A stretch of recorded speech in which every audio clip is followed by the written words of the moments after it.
মেয়েরা ঘরের বাইরে পারফিউম ব্যবহার করতে পারবে কিনা? মেয়েরা তাদের পুরুষদের মতো শরীরে যে দুর্গন্ধ আছে, এই দুর্গন্ধ দূরের জন্য স্বাভাবিক যে প্রসাধনী আছে সেগুলো বাসার মধ্যে তারা ব্যবহার করতে পারবেন। বাসার বাইরে যদি যান তাহলে সেক্ষেত্রে যদি কোনো পারফিউম ইত্যাদি ব্যবহার করেন, এমন প্রসাধনী ব্যবহার করেন যেটার সুগন্ধি অন্য পুরুষকে আকৃষ্ট করে, এর ঘ্রাণ চতুর্দিকে ছড়িয়ে পড়ে, তাহলে এটা হারাম। নবী করিম সাল্লাল্লাহু আলাইহি সাল্লাম বলেছেন, কোন মহিলা যদি এরকম সুগন্ধি ব্যবহার করে বাহিরে যায়, ওই মহিলা জান্নাতে যাওয়া তো দূরের কথা, জান্নাতের ঘ্রাণও পর্যন্ত পাবে না। অতএব এই বিষয়ে আমাদের সাবধান থাকতে হবে। মা বোনদের, এমনকি নামাজের জন্য মসজিদে যায়, সেও যদি সুগন্ধি ব্যবহার করে এভাবে অন্যদেরকে আকৃষ্ট করে, এটা গুনাহের কথা। একজন মুসলিম নারী, তার মধ্যে ব্যক্তিত্ব বোধ থাকবে, তার মধ্যে আত্মসম্মান বোধ থাকবে, তার মধ্যে আত্মমর্যাদা বোধ থাকবে।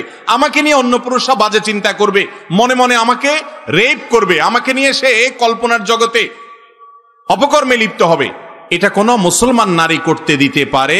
এটা কোনো সম্ভ্রান্ত নারী করতে দিতে পারে না। আপনি সেজেগুজে বের হলেন, পারফিউম লাগিয়ে বের হলেন, আপনার সুগন্ধি বিভিন্ন মানুষের নাকে গেল, আপনার সৌন্দর্য বিভিন্ন পুরুষ অবলোকন করলো, আপনাকে নিয়ে বাজে কল্পনা জল্পনা করবে, এটাই স্বাভাবিক, এটাই নেচার।